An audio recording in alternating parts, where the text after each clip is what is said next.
Vous avez beaucoup entendu parler des accords de l'été. Mais les accords de l'été, c'est quoi? C'est très simple. Nous remettons le travail au cœur de la société avec des mesures concrètes, précises et immédiates.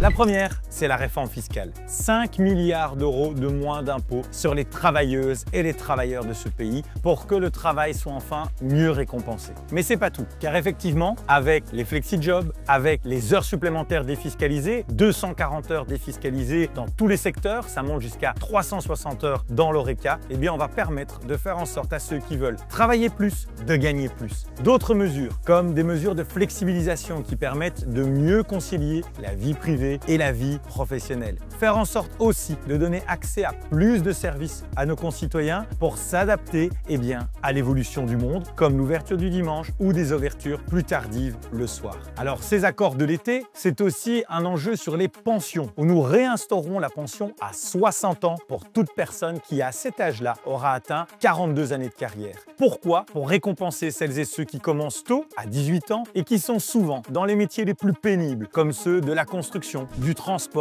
ou également des métiers en logistique. Enfin, il y a également, sur l'enjeu des pensions, la volonté d'avoir un système plus juste entre les différents travailleurs et qui maîtrise la croissance des dépenses pour permettre à nos enfants d'avoir à eux aussi des pensions dans le futur. Un dernier mot sur la question de la sécurité, car si on veut une société qui se développe, il faut garantir la sécurité de tous, raison pour laquelle nous avons décidé de la fusion des zones de police à Bruxelles pour enfin être efficace dans la région capitale, mais aussi la possibilité de dissoudre les associations qui prônent la haine, le radicalisme dans notre société. Ces quelques mesures que je viens de vous résumer ne font partie que d'un ensemble de 100 mesures déjà adoptées par ce gouvernement en 6 mois. Alors une chose est certaine, c'est que ce gouvernement, il est réformateur et avec le mouvement réformateur, ses promesses tenues.